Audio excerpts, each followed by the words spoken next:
Bonjour à tous. Donc, voilà, on va se retrouver aujourd'hui pour normalement le dernier chapitre du cours, réseau de neurones et apprentissage. Donc, le dernier chapitre, on va voir et on va étudier avec des exemples les fondements et la topologie ainsi que l'apprentissage des cartes de Cohen ou les cartes auto-organisatrices Self-Organizing Feature Maps or Cohen Maps ou les cartes de Cohen. Donc tout d'abord,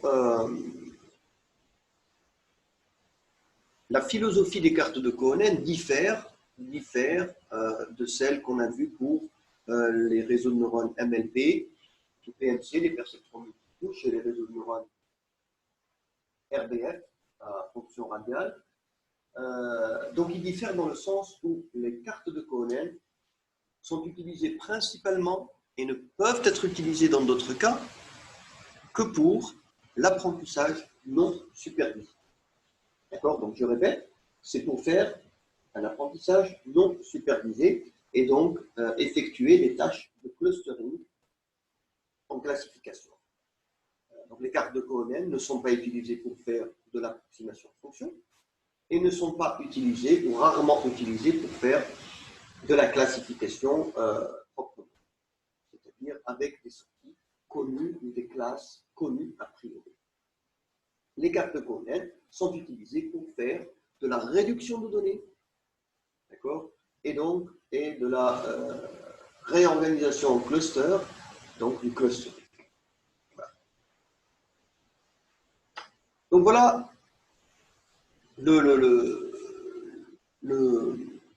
le but, c'est-à-dire l'utilisation des cartes de Cohen. Donc les cartes de Cohen,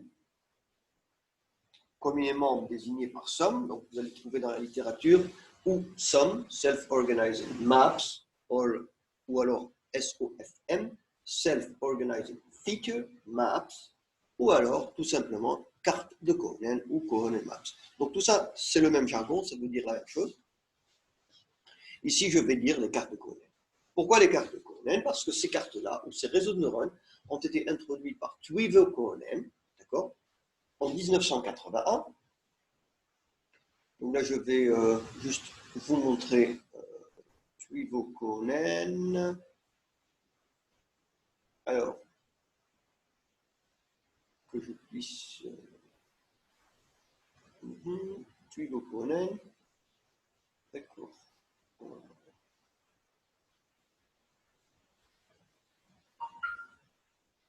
Alors,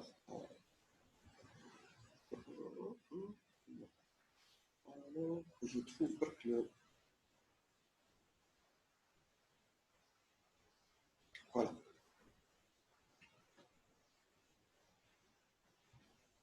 Très bien. Donc, Twivel Cohen, docteur, engineer, alors emeritus professeur de l'Académie de Finlande. Donc, Twivel Cohen est un Finlandais qui a à son actif les cartes de Cohen, c'est-à-dire les Self-Organizing Feature Maps. Donc là, c'est son livre, Twivel Cohen 95 Self-Organizing Maps, de chez Springer. Mais bon, les cartes de Cohen ont été sorties, ou il les a sorties avant 95. En fait, les cartes de Cohen ont été introduites au début des années 80, d'accord, en 81 plus précisément. Mais comme on avait vu dans la section introduction, ces années-là étaient les années calmes des réseaux de neurones. Et donc, pour des raisons applicatives, plus précisément, des raisons de données ou des raisons de puissance de calcul ou autres, les cartes de Cohen n'ont pas trouvé une utilité très répandue en ce temps-là. C'est-à-dire ce n'est qu'avec le renouveau des réseaux de neurones et les capacités de calcul accrues des années 90 et 2000 que les cartes de Cohen ont retrouvé, si vous voulez, une utilisation plus soutenue et plus généralisée. Dans, bien sûr, euh, la tâche de clustering. Hein, s'entend bien, ça veut dire qu'ils sont utilisés pour la tâche de clustering. Donc très bien. Donc en 81, en s'inspirant du fonctionnement des systèmes neuronaux en biologie, donc c'est toujours une inspiration biologique, comme le perceptron multicouche, et comme le neurone simple, et plus précisément du fait que les zones du cerveau qui gèrent le fonctionnement du corps humain respectent une topologie du système physique. Ça veut dire que Cohen s'est inspiré de la manière dont le cerveau ou notre système neuronal est partitionné.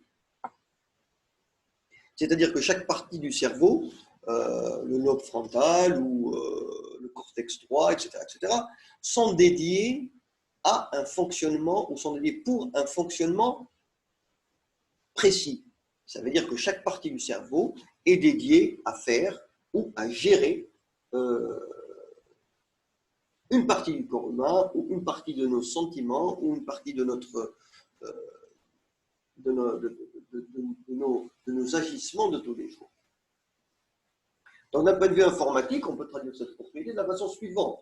Donc, supposons que l'on dispose de données où on désire classifier, classer, on cherche un mode de représentation tel que les données voisines soient classées dans la même classe ou dans des classes voisines.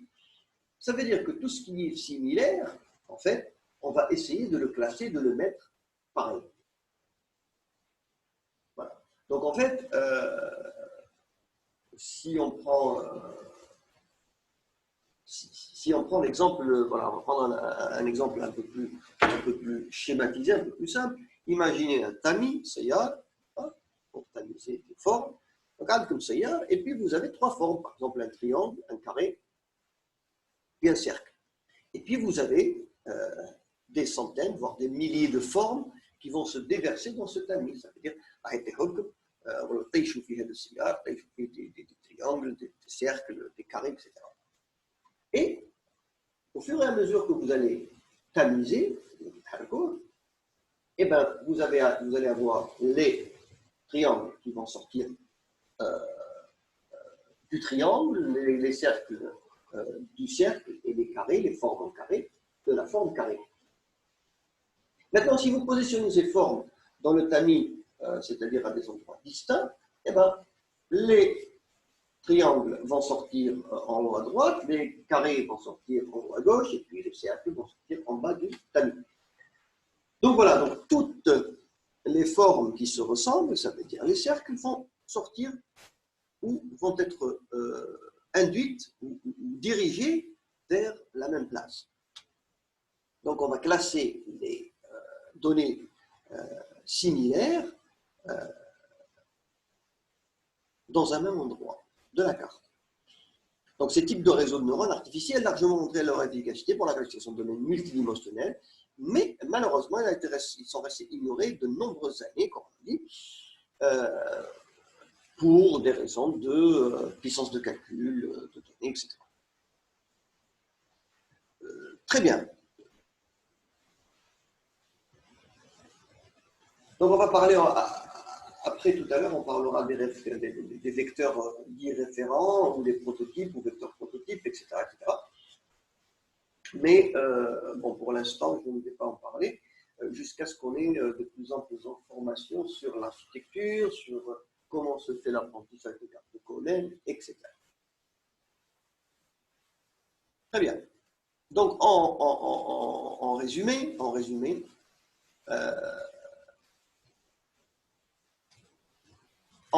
donc les données proches dans l'espace d'entrée, ou les données similaires, vont avoir des représentations proches dans l'espace de sortie et vont donc être classées dans le même cluster ou dans des clusters voisins.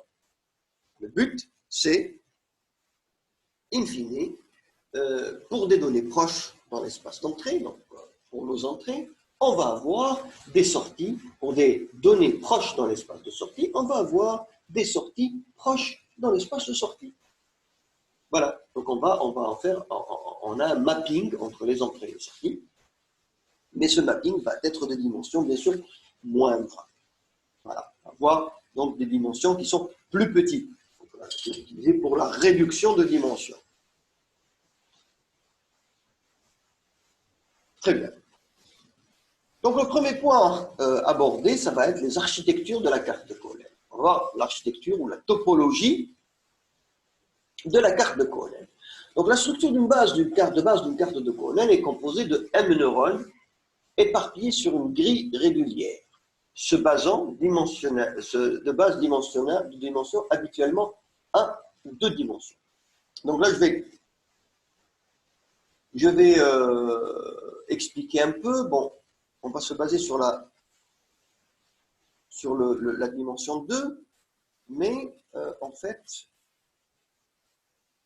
vous allez voir que on peut avoir donc différents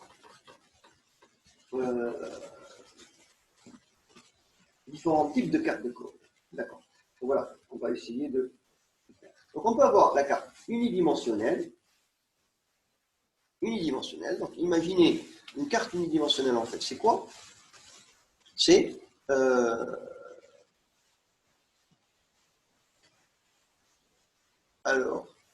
c'est en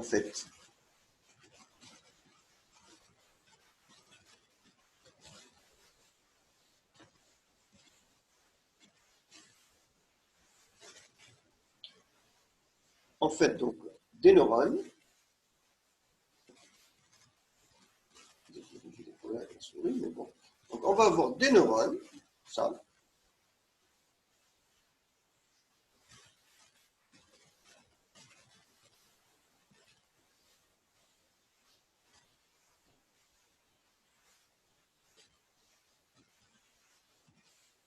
Donc ici, par exemple,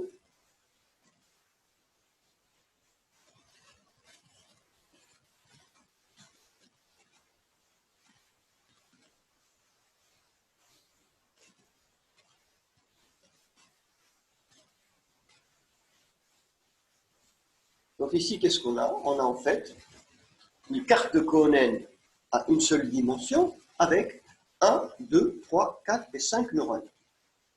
D'accord? Et puis, qu'est-ce qu'on va avoir? On va avoir donc mon vecteur d'entrée. D'accord? Donc, on va avoir mon vecteur d'entrée qui vont être mes x. Donc, x1 aller jusqu'à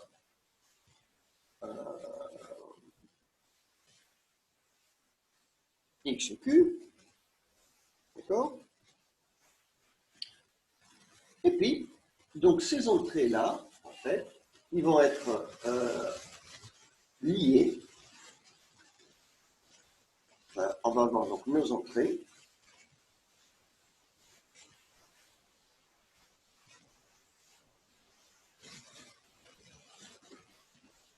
Donc ils vont être liés, mes entrées vont être liées.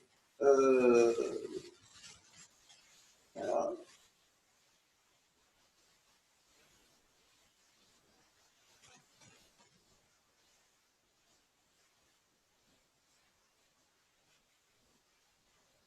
Voilà, donc on va avoir mes entrées qui vont être liées à tous les neurones de la carte de Cohen. Donc dans cette carte-là, on va avoir une carte à une seule dimension. Voilà, une seule dimension avec n neurones. Donc là, on peut se poser la question, donc pourquoi on appelle ça une carte? On appelle ça une carte parce que habituellement, on n'utilise pas des cartes à une seule dimension, bien que ça se perde, mais on utilise des cartes à plusieurs dimensions et plus précisément des cartes de dimension 2. Donc en fait, les cartes les plus utilisées vont être de ce type. Donc ici, vous avez une carte de dimension 2 qui est en fait plusieurs cartes de dimension 1, ça veut dire des lignes de neurones, concaténées, qu'on va concaténer pour avoir une carte. Donc cette carte-là que vous avez ici, c'est une carte qui est de taille 1, 2, 3, 4, 5, 6, 7, 9, 10, 11. 11 par 1, 2, 3, 4, 5, 6, 7, 8, 9, 10, 11. Donc c'est une carte carrée qui est de 11 par 11. Mais bon, on peut avoir n'importe quelle dimension sur notre carte. Donc, pour cet aspect, le nombre de neurones donc, est illimité. Vous pouvez avoir une carte avec n par n neurones. Ce n'est pas un problème. Donc ça reste une carte à 2 dimensions. Maintenant, on peut aller plus loin et on peut rajouter une dimension et avoir une carte à 3 dimensions qui va en fait être une concaténation de cartes à 2 dimensions qui vont donner un volume de neurones. On y reviendra et on expliquera ça. Mais le problème, c'est que les cartes les plus utilisées, enfin le problème dimensionnel se pose, et se pose donc pour tous les réseaux de neurones, comme on l'a vu pour le NLP, dès que la dimension dépasse 3, on ne sait plus comment est-ce que les séparations faites par les neurones et faites par les différentes couches se font. On ne peut pas, parce qu'on ne peut pas se le visualiser. Pareil pour les cartes de Cohen. Si on a une carte de Cohen à une dimension, il n'y a aucun problème. On peut visualiser nos clusters. Si on a une carte à 2 dimensions, on pourra aussi visualiser nos clusters dans l'espace de sortie. Mais si on a une carte, et les clusters seront donc des surfaces contenant des neurones pour les cartes à 2 dimensions. Si la carte est à 3 dimensions, on pourra aussi visuellement trouver des clusters de sortie qui seront des volumes, d'accord? Mais si on utilise des cartes de Cohen à plus de 3 dimensions, c'est-à-dire à 4 dimensions, etc., ben là, on ne pourra plus avoir la visualisation de nos clusters. On pourra faire du clustering, il n'y a aucun problème. Mais on ne pourra pas visualiser le clustering. Et les cartes de Cohen, en fait, l'un des avantages et l'un des attraits fondamentaux des cartes de Cohen, c'est justement le pouvoir de visualisation. Donc, on utilise généralement des cartes de Cohen de 1, 2 ou 3 dimensions, pas plus, hein, pour pouvoir visualiser les clusters en sortie. Maintenant, les cartes de Cohen les plus utilisées sont les cartes de Cohen à 2 dimensions. Le self-organized feature map of 2 dimensions, et c'est pour ça qu'on appelle ça des cartes communes. D'accord, pour faire référence à quelque chose de plat, une carte. Très bien, donc la structure de base d'une carte de Cohen est composée de M neurones éparpillés sur une grille régulière de basse dimension. Donc, habituellement, 1 ou 2. Moi, j'ai rajouté 3, c'est vrai, mais bon, habituellement 1 ou 2. Donc, les grilles de grande dimension sont possibles, mais elles ne sont pas généralement utilisées, puisque leur visualisation est problématique. Donc, Vesanto, les travaux de Vesanto en 1999 jusqu'en 2000, il a beaucoup travaillé sur ce sujet, et il a travaillé surtout sur la visualisation en utilisant les cartes de Cohen. Donc, si la visualisation n'est pas nécessaire, les grilles dans la dimension supérieure peuvent être bénéfiques. Donc, il dit que les cartes de Cohen de dimension supérieure, 4, 5, etc., peuvent être bénéfiques pour classer les problèmes où on n'a pas besoin de voir, où on n'a pas besoin d'effectuer une visualisation et de faire une étude sur l'aspect visuel des clusters. Donc la couche de sortie dans la couche d'entrée, tout individu à classer, très bien, est représenté dans un vecteur multidimensionnel. Donc voilà, qu'est-ce qu'on a? On a notre espace d'entrée qui est là, donc nos exemples, donc l'exemple X, l'exemple Y, etc. Et X, ça va être par exemple un vecteur de caractéristiques, ça peut être une image, ça peut être des caractéristiques, ça peut être des valeurs, ça peut être les valeurs d'une journée, etc., etc. Donc on verra quelques exemples. Et on va avoir des milliers, voire des centaines, des milliers, voire des millions d'exemples dans l'espace d'entrée. Donc cet espace d'entrée, chaque élément de l'espace d'entrée va être soumis à la carte Cohen, on le verra après. Donc il va être soumis à tous les neurones de la carte Cohen, et après apprentissage, cet élément va avoir comme sortie un élément ou un nombre d'éléments de la carte Cohen. Et le but, c'est que 2 vecteurs qui sont voisins dans l'espace d'entrée, ça veut dire 2 exemples qui se ressemblent, donc des journées semblables, des images semblables, des caractéristiques ou 2 vecteurs de caractéristiques semblables, devront, après apprentissage, et seront, après apprentissage, classés ou exciteront, classés côte à côte aussi dans l'espace de sortie, c'est-à-dire dans l'espace neuronal. Ça veut dire qu'ils vont exciter, si ce n'est le même neurone de sortie, ils vont exciter des neurones de sortie adjacents ou voisins. D'accord? Donc, je répète, des exemples ou des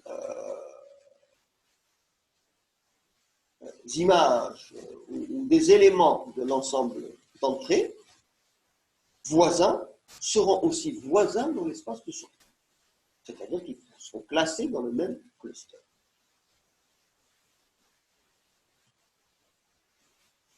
Très bien. Donc, chaque individu va affecter un neurone qui représente le centre du cluster, donc la couche topologique d'adaptation ou la couche de sortie, est composée d'un treillis de neurones selon la géométrie prédéfinie. Donc, on parlera de géométrie, on expliquera la géométrie de la carte de Cohen dans les sections suivantes. Donc, chaque neurone de la couche topologique, très bien, ces neurones-là, de la couche topologique, ça c'est la couche topologique, et ça c'est la couche d'entrée, c'est les éléments d'entrée. Donc chaque neurone de la couche d'entrée est totalement connecté aux neurones de la couche d'entrée. Totalement connecté aux entrées. L'entrée est totalement connectée à tous les neurones de la couche topologique. Très bien. Il y a des poids. Donc, les vecteurs poids de ces connexions forment le référent ou le prototype associé à chaque neurone. Donc chaque neurone, ici, va être connecté à l'élément Y, X, de l'espace d'entrée, via des poids. Donc ça reste exactement comme le PMC, où on a vu que Z, c'était W transposé X. C'est la multiplication des poids aux entrées qu'on va soumettre aux neurones. Ici, c'est pareil. On va avoir un vecteur poids et un vecteur d'entrée qui sont similaires, qui ont la même dimension.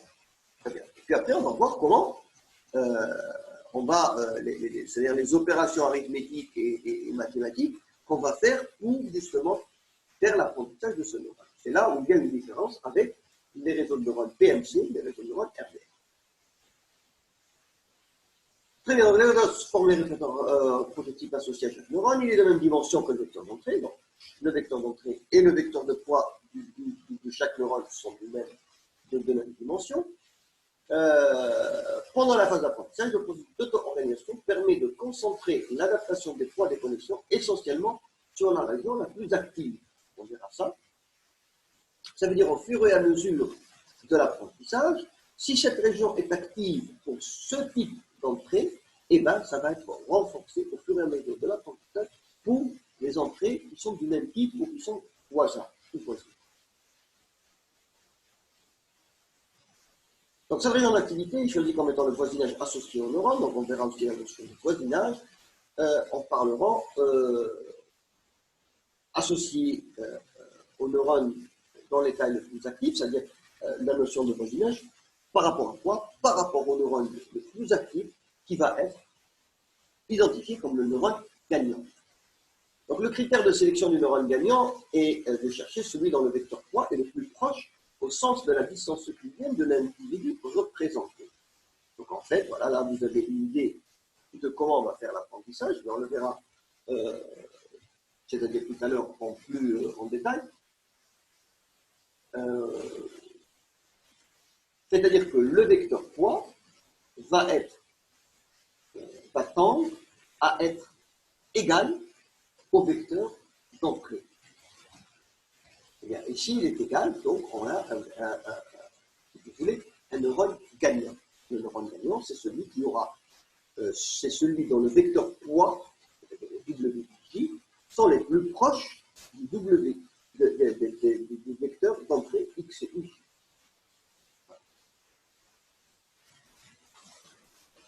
Très bien. Ainsi, la structure de base de la carte de Cohen bidimensionnelle de voisinage rectangulaire avec M égale 3, dimension des vecteurs d'entrée, et L égale 4, égale 3 par 12 neurones, démontré par la formule 5,2. Donc là, on va prendre un exemple plus schématique et plus réel, où on pourra voir comment se font, si vous voulez, les connexions. Donc ici, on a une carte de Cohen. La dimension topologique, elle est de 3 par 4. Donc c'est une carte de 3 par 4. Donc on va avoir combien de neurones dans cette carte? 3 par 4, 12. On va avoir 12 neurones dans cette carte. Donc ceci est la couche topologique. D'accord? Et la dimension de la carte. À ne pas confondre avec la dimension du vecteur d'entrée. Donc ici, vous allez voir le vecteur d'entrée. Ça, ceci est la dimension du vecteur d'entrée. Le vecteur d'entrée ici, c'est un vecteur de dimension 3, ça fait 3, et notre couche topologique est de dimension 12, 4 par 3. Très bien. On va avoir 12 sorties.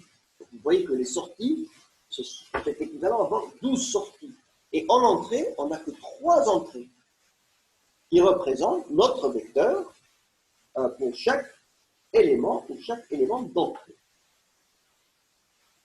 Donc je reviens à l'explication. Donc on a notre carte de Cohen 4 par 3, 12. Un vecteur d'entrée qui est de dimension 3, qui est appliqué à la couche topologique. Et puis on a une couche donc, de sortie, qui est la couche topologique et ses sorties. Puisque chaque neurone a une sortie. Les sorties sont égales à la dimension topologique. Donc le nombre de sorties ici, c'est quoi? C'est 12.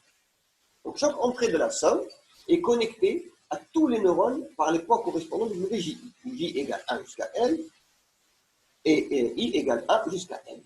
Ainsi, à chaque neurone de la somme, un vecteur poids de dimension N est affecté. Le vecteur poids de dimension M pour chaque neurone, le vecteur poids, il va avoir quelle dimension? Dimension 3, bien sûr. La même dimension que le vecteur d'entrée. Donc ce neurone-là va avoir un vecteur référent au prototype de dimension 3, celui-là de dimension 3, celui-là de dimension 3, etc. On va voir en fait combien de poids pour toute la carte de Cohen. On va avoir 12 neurones multipliés par 3 la dimension du vecteur d'entrée.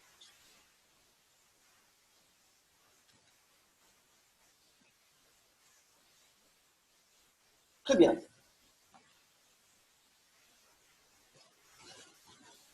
Donc, voilà, très bien. Donc, chaque entrée de la somme est connectée à tous les neurones par les poids correspondants. Ainsi, chaque neurone de la somme, un vecteur poids de dimension M est affecté. Donc, vous voyez ici que l'entrée, grand X, qui est X1, X2, X3, est connectée à tous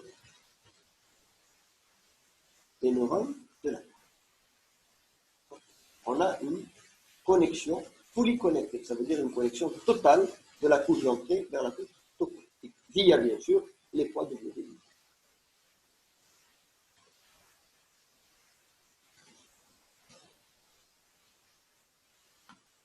Très bien. Donc maintenant, on va parler de la notion de voisinage pour essayer de comprendre, c'est-à-dire comment se fait, ou pour pouvoir, avant de faire l'apprentissage des cartes de Cohen, des sommes, on va d'abord comprendre quelle est la notion de voisinage.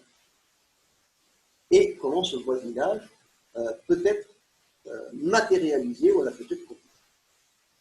Donc je vais vous montrer déjà un petit exemple visuel et puis après on ira l'expliquer les décors. Donc voilà la notion de voisinage sur des cartes de Cohen de dimension 1.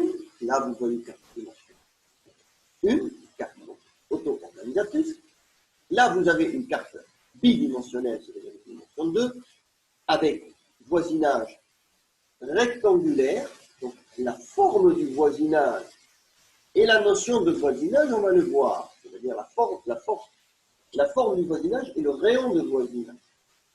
C'est les deux aspects qui vont être liés au voisinage. Donc ici, pour une carte rectangulaire, on peut avoir un voisinage si on estime que le neurone en rouge est le neurone gagnant. Si on a un voisinage de 1, ça veut dire avec un rayon de 1, voilà tous les neurones voisin du neurone gagnant. Donc ici, on va avoir une forme carrée, hein, une forme carrée des voisins du neurone référent qui est en cours. Pour la dimension unidimensionnelle de la carte coronelle, donc les voisins, ça va être une ligne. D'accord? On va avoir un neurone voisin avant le neurone référent et un neurone voisin après le neurone référent.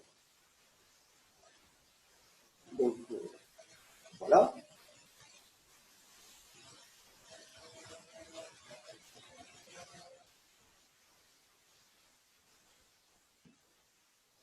Très bien. Donc, pour la carte ou le voisinage hexagonal, on a pour un rayon de voisinage de 1, donc une forme hexagonale autour du neurone gagnant. Donc si on prend un rayon de voisinage qui est de 1, vous avez l'espace de voisinage qui est en bleu, voilà, l'espace de voisinage en bleu, et qui va concerner donc un neurone avant et un neurone après le neurone gagnant, et ceci dans toutes les dimensions, c'est-à-dire dans toutes les directions de la carte. Et si vous avez deux neurones de voisinage, donc vous allez avoir l'espace en gris, en bleu-gris, qui va recouvrir donc, le voisinage. Et donc vous allez avoir deux neurones après le neurone référent, ou deux neurones après le neurone référent dans chaque direction. Bien sûr, si la carte est finie, donc si le neurone gagnant est, comme on le voit ici dans la carte bidimensionnelle, le neurone rouge, dans cette direction, vous allez avoir deux neurones voisins, mais dans la direction du bas, vous n'allez avoir qu'un seul, puisque la carte est finie ici. Très bien, mais bien sûr, si on prend le neurone référent qui va être le neurone du centre de la carte, eh ben, on va avoir deux neurones voisins dans chaque direction. Et si on prend trois neurones voisins, on aura donc, bien sûr, ici, si on prend trois neurones voisins, on aura toute la carte unidimensionnelle. Pour la carte unidimensionnelle, non, pas toute la carte, dans le rayon, dans le voisinage hexagonal, donc on va s'arrêter ici, on va avoir ces deux neurones qui ne vont pas être concernés. Et dans la carte unidimensionnelle, on va avoir ce neurone qui ne va pas être concerné, mais dans la carte bidimensionnelle, à voisinage rectangulaire, donc tous les neurones vont être concernés. Donc vous voyez que le voisinage, en fait, il change selon la forme de la carte, selon que ce soit un voisinage rectangulaire, hexagonal, etc. Et aussi le rayon de voisinage qu'on va faire. Et puis après, on va voir d'autres types de voisinage qui est la fonction de voisinage.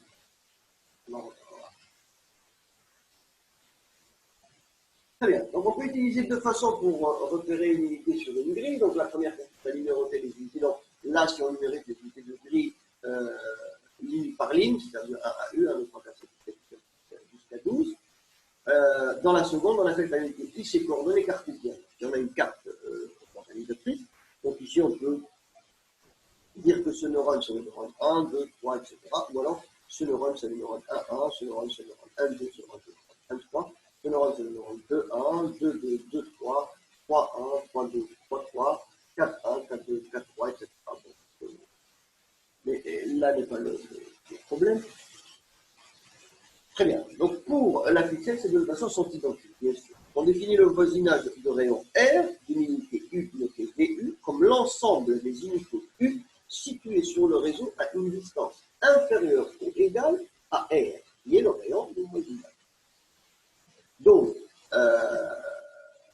le voisinage de rayon R de l'unité U, qui ceci c'est l'unité U, donc ça je répète ce que je dis, c'est l'unité U. Donc ce sont les neurones qui sont ou qui se trouvent à R, hein, où R est moins que R, si R égale 1, c'est les neurones à un rayon de voisinage de 1. Si les deux sont des neurones qui sont à un rayon de voisinage de 2 et de 1. c'est R, le voisinage, ça va être donc, tous les neurones qui sont inclus dans le rayon de voisinage et moins.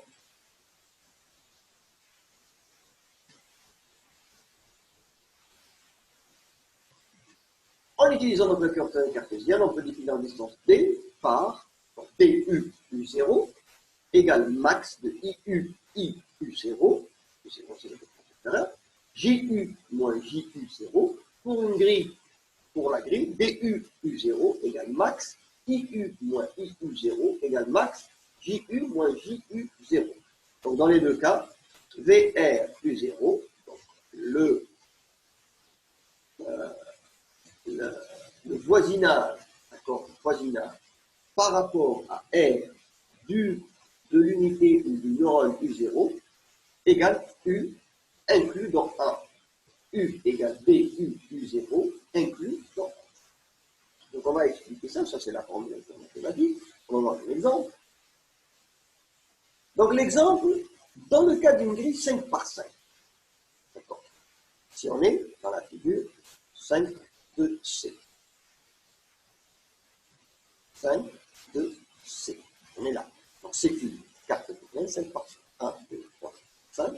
1, 2, 3, 4, 5. Allez, on est d'accord. Et on va appliquer qu'on a vu tout à l'heure, ça veut dire les formules mathématiques du voisinage. Donc dans le cas d'une grille 5 par 5, les unités qui constituent le voisinage de rayon 2 de l'unité 17, les unités qui constituent le voisinage de rayon 2 de l'unité 17, repérées par le bit-point 4 de l'unité 17, c'est laquelle? C'est l'unité en rouge, donc si je compte 1, 2, 3, 4, 5, 6, 7, 8, je vais arriver à 17, ou alors l'unité 4, 2, 1, 2, 3, 4, 2. Donc cette unité-là, 4, 2, si on utilise les coordonnées cartésiennes, et 17 si on utilise juste le nombre des neurones. Donc, l'unité 17, repérée par les bit-points, donc I vérifie la relation, donc max IU moins IU7, JU moins JU7 égale IU moins 4, JU moins 2, inclus dans tout. Donc on va expliquer ça. Donc, la figure 5 de C représente une telle grille où l'unité 17 correspond à la case rouge et ses voisins aux cases bleues, c'est-à-dire les unités quoi? Les unités IU moins IU7, 6, inclus dans le max, etc. Donc, 6, 7, 8, 9, 11, 12, 13, 14, 16, 18, 19, 21, 22, 23 et 24. Je reviens. Donc R inférieur à 2, et j'applique. Donc, je vais avoir pour inférieur à 2, donc, ici, c'est l'unité 17, donc l'unité 16, l'unité 8, hein, d'accord? Ça, c'est les, si j'applique les cartésiens, l'unité 18, donc 4, 4, 2, donc je vais avoir 4, 1 sur 3, d'accord? Et je continue, donc 5, 1, 5, 2, 5, 3, donc je rajoute 1 à la coordonnée cartésienne, à la première coordonnée cartésienne, de l'axe des Y, Y et X. Et pareil, je retranche 1, donc ça va être 3, 1, 3, 2 et 3, 3. Et maintenant, je continue par 1, je retranche. Moins 2, moins 2, moins 2, etc. Et donc, je vais avoir quoi? Je vais avoir les neurones de voisinage, pour un voisinage R égale à 2, ils sont quoi? Ils sont donc les neurones 6, 7, 8, 9, la dixième non, 11, 12, 13, 14, 15, non, 16, 17, c'est notre neurone référent, 60, 18, 19, 20, non, 21, 22, 23, 24, 25. Donc voilà ma. Pareil pour la figure 5.2, mais ceci avec une grille hexagonale, donc l'unité 7 correspond à la case rouge, et les voisins donc aux cases bleues. Donc ceci est une, pour expliquer la notion de voisinage, donc sur une carte bidimensionnelle, avec un voisinage rectangulaire et un voisinage hexagonal. Maintenant, on va rajouter une autre notion, une autre complexité, si vous voulez, qui est la fonction de voisinage. Ça veut dire que nous avons un voisinage, avec un rayon de voisinage, mais que les neurones de voisinage ne sont pas impactés, ou n'impactent pas de la même manière la sortie. De la même manière, par rapport à quoi? Par rapport aux neurones gagnants. D'accord. Donc la fonction de voisinage détermine à quel degré donc, les neurones reliés, eux, vont réagir. Ça veut dire qu'ils ne vont pas affecter la sortie de la même manière que le neurone gagnant.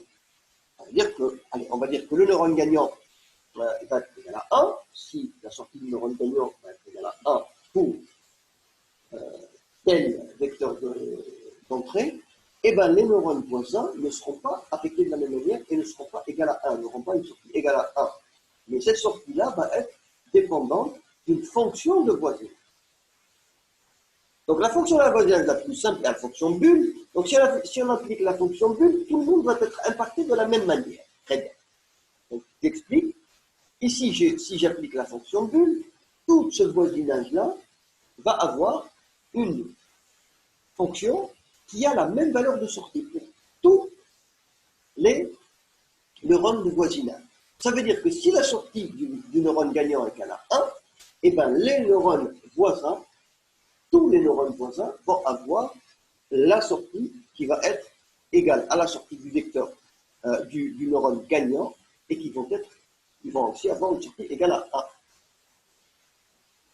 Ceci n'est pas toujours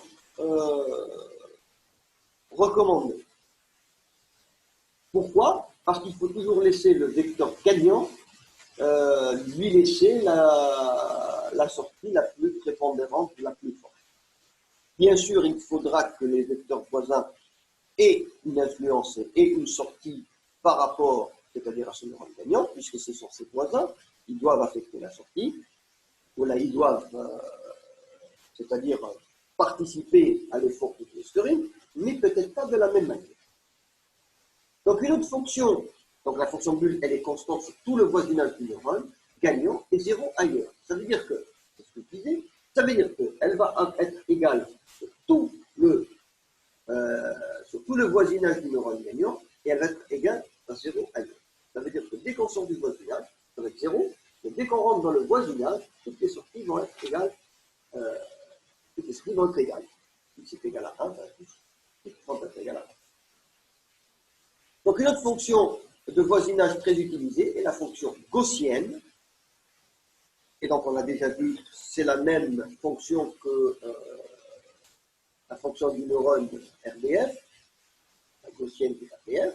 Donc vous connaissez déjà la formule, c'est l'exponentielle de moins RC moins TI, ça veut dire que c'est les coordonnées du neurone gagnant, qui est le neurone central, et du neurone voisin, sur 2 sigma au carré, plutôt petit delta au carré, qui est la distance, en fait, qui va être la distance dans la couche topologique, ça va être la distance entre les neurones.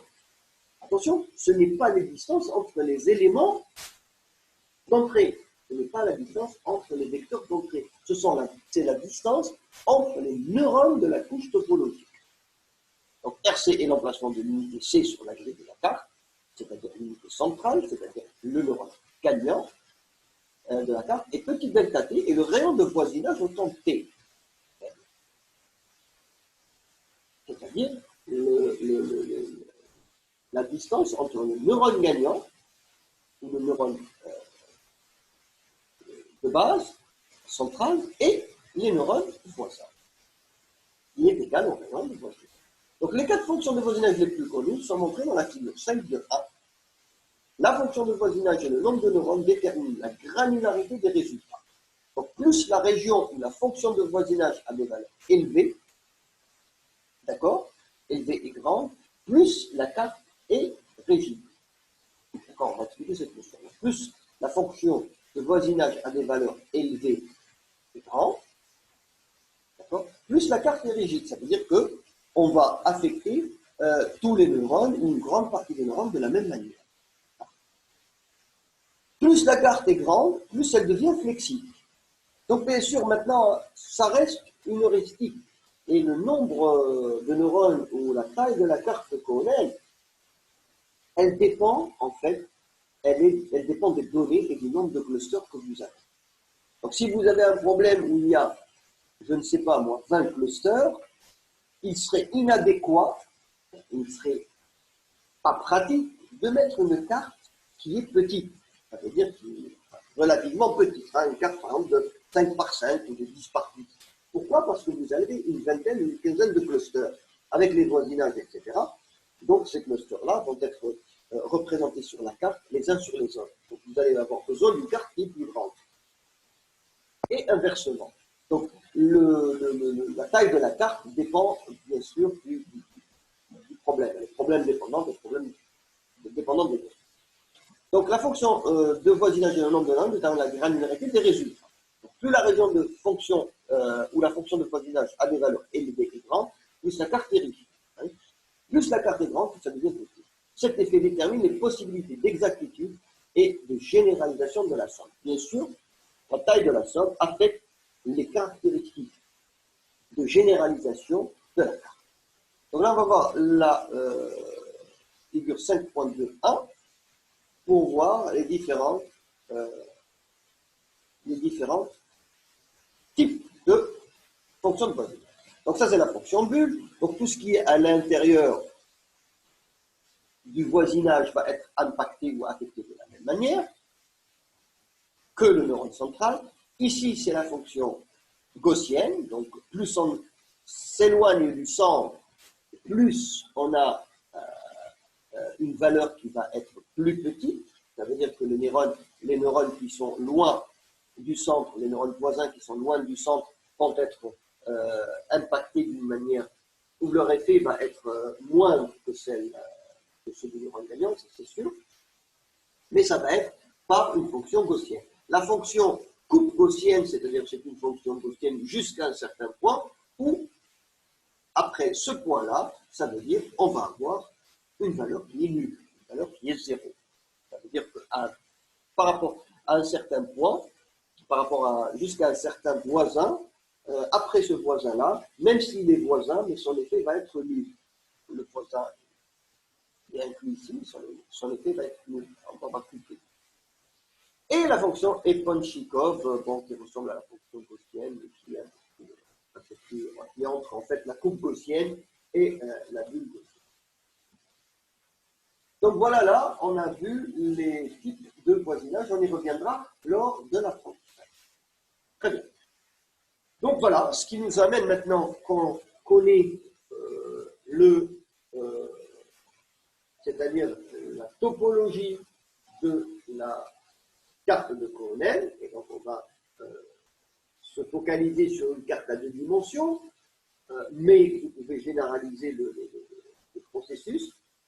Maintenant qu'on connaît la topologie de la carte de Cohen